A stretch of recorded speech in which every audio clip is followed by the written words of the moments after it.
may start by saying it's going to be a really tough match for you tomorrow against the champions, and arguably you could have had a harder start to the season.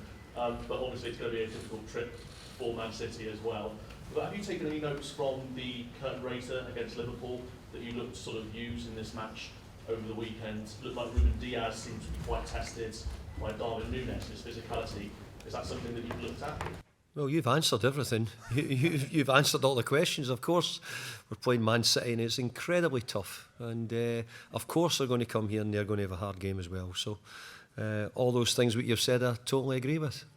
And is there any areas that you will look to sort of focus in on when you play City? Well, I don't think you can focus in any one area. I think you consider all the areas. You're up against a top-class side who have been for many years. And I think we'll see that once again this season as well. And in terms of your summer business, are you happy with that?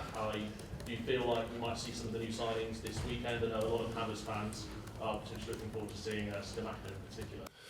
Well, I think Gianluca's only really joined us, so it'll probably be he's a little bit behind it. So I'm not expecting him to be available this weekend. Yeah, we've made some good signings in the summer, but we've also had one or two injuries, which doesn't help that as well. So we have to take that into consideration. But we are, in my mind, we're far from finished. I think we have to do an awful lot more than what we've done at the moment, and hopefully I'll be able to do that. And on that front, I know you don't want to comment on players that haven't come into the club yet and been confirmed, but a deal for Maxwell Cornet looks particularly close. Would this potentially be the last one you bring in, or are there other additions that maybe could come in before the window? Well, he's in the building now, so hopefully we can get that concluded. I couldn't tell you exactly if everything's done, but he's here at the moment. All I would say is we need to do an awful lot more business. I really do. I think we lost 4 players, 3 players and a goalkeeper at the end of the season. We were a couple of players short in January. We didn't bring any players in January, so we have to fill these voids, and hopefully we can do so. But we want to bring in quality players. We don't want to just fill it for the sake of filling it. So we are trying to get the best players we possibly can. And what qualities could Maxwell bring to your squad? And those areas that you talked about, which particular areas do you hope maybe to address before the window? Well, we've got lots of areas we'd like to address, and I think that probably the question on Maxwell is probably better suited maybe once we get it all done. Once we get it completed, then I think it'll be a lot easier to speak about him. And what are West Ham's targets for this season? Obviously, top 6 have all made lots of improvements to their squad. It'll always be difficult. I'm guessing you want to get as high up the table as possible, but also maybe push for a trophy as well. Yeah, I think if we can be consistent again, we try and be that. We've tried to become a side which can be competitive in the top end of the league. The last couple of seasons we've shown that, but we have to make sure that we go again. We're in the middle of a little bit of a rebuild. We've lost Mark Noble, we've lost 1 or 2 others, so there's a little bit of changing of the guard here, and that will take a little bit of time. And just finally from me, the club have announced that the seating capacity is going to expand here at the London Stadium. That's great news for the fans, isn't it? I think that puts you second just behind Tottenham in terms of the largest amount of capacity in the whole of the Premier League. So that's great for the stand fans. It's fabulous for the football club because it's showing that we feel as if we've got the need to have more seats to get more people in, and that normally is because that the supporters are enjoying the football and want to come along. I think it's really important that we encourage a new young supporters to West Ham, and I think the club are going out their way to make sure those tickets are available and getting young new supporters here. Great, thank you. Charlie? David, firstly, welcome back. Hi there. Hope this one went well. I know you mentioned that Gianluca won't play on Sunday. Any other bits of team news that you can give us? Any fresh injuries, any concerns?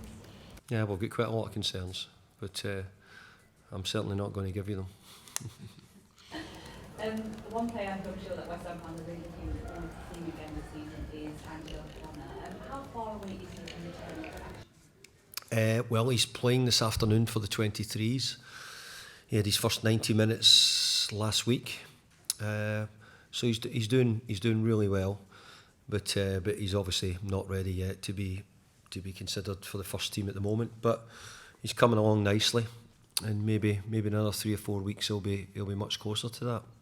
And just going back to Gianluca, how well has he acclimatised to the team, the players and the side play? Well, he's not had the chance to play. He's not played any pre-season minutes, so I'm hearing some questions coming in, and I would be expecting you would have done your homework and maybe looked at that. So he's not played any minutes in pre-season, so it probably makes it very difficult for us to put him out so soon. His training's a little bit behind at the moment than the other players. He has trained, but maybe not as regular and as consistent. And the transfer took quite a bit off him. They pulled him out of some games and training at the time. So we've got him in.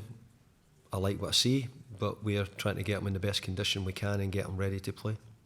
And just talking ahead to the Manchester City game, obviously, they played not so long ago, right at the end of the last season. They've obviously added Erling Haaland to their team. How different of a match do you think it will be with him in their side?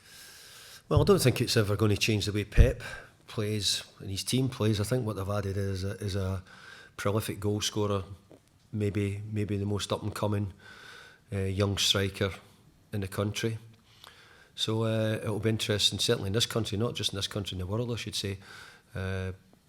But yet he's still to come to the Premier League and he's still to play, and quite often a lot of the overseas players take a bit of time to settle, so I hope that's the case on Sunday. Emma? Hello, David. Hi, Emma. Welcome back. Thank you. This is season number what for you? No idea, Emma. I just wondered how different this one feels with this whole weird kind of Winter World Cup coming on. Well, I think we're still all, I wouldn't say recovering, I think we're still all recovering from the last two seasons, which have been squashed in. You know, nothing's given. We've not had any less games, and for us, especially here at West Ham, it was a brilliant season because we had all the European games. So we're still having a little bit of recovery, and as I said, we're still piecing together that, which is, and no, the loss of one or two players means that we're going to have to find new players and start of a sort of new rebuild of a team. So we're in the process of that just now. I love being back. It's great to be back amongst it. But as I said, there's quite a big job going on here at the moment. We've got a bigger job than a lot of people think to get a side competitive, competing, as well as we have done in the last couple of seasons. With that in mind, would you rather not be playing the Premier League champions on Sunday? I've always got a thought, you have to play everybody twice. You know, you've got to play them sometime in the season. Is it a good time or a bad time to play them? I've no idea. But as through the season goes, sometimes you're lucky you come up against a side who might not be in as good a form, and it might be a good time to play them. Sometimes you hit somebody who are in really good form just now, so you never can tell. But I've got to say, we'll play them twice. We've got them now. We only played them here a few weeks ago. That's the way it feels like. So hopefully we can put in as good a performance as we did in the last game.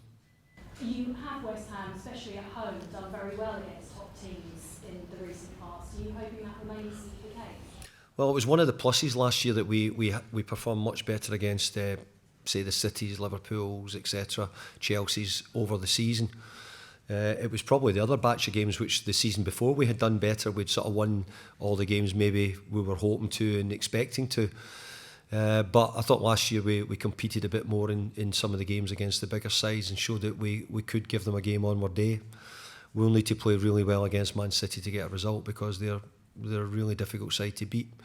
And they've made the odd addition which could probably improve them as well. You had that great run in Europa League last season that unfortunately ended at the semi-final stage. You know you're back in Europe again this season. Is that your realistic aim, do you think, for West Ham, that you qualify for Europe again and you do well in the Conference League? Yeah, I think that if we continue to try and make West Ham a European club, I think that would have to be seen as incredible good progress. I think once you've made a big climb, which we have done from probably being a relegation team to a side which is now challenging for the Champions League, certainly last year in talking about being in Europe, that's a big step, big jump, and we've done that in a short period. The next jump can never be as big. It can only be a small one because of the level of the teams above you. And even consolidating, and I remember saying this time last year, if we could anywhere like the same position would be excellent. And we were. up until the last game, up until half time in the last game of the season, we would have finished 6th again. So we ended up finishing 7th. So I didn't see that as a bad return, and we had a slightly better, well, we had a better outcome in the cups. We were better certainly in the European football. We'd have liked to have gone a little bit further in both cups, and we'll try and do that this year as well. Thank you, David. Thank you. Last one is Ravi. Yeah. Hi, David. You said you liked what you saw with Jan Luca in training. What are those qualities that convinced you to sign him? Well, I think that if you look round world football, there isn't a giant bundle of centre forwards out there waiting for everybody to say, "Come and I'll take one of these." I think there's some clubs have already got some which are ungettable. I think there's a couple you can see, like Haaland, for example, who has moved on. Nunez this summer, so there wasn't a huge amount. But I have to say, be able to get Gianluca was something we've been watching for a long time. I see him as his link-up play, his build-up play is very impressive. I see him as a young centre-forward, 23 at the moment, is young for someone to come into the Premier League. So I'm looking and having to give him time. Like you hear the other managers saying, you have to give these young players time as well. But there's lots of things I like about him already. I think he's given the team a lift, and he'll bring us a different dimension to, say, Mickey Antonio. But maybe the two of them together at different times might give us an option as well. But we're not going to push him too hard too quick, because we want to bring him on and we want to get him right and bring him in when we feel as if he'll be ready to show his qualities.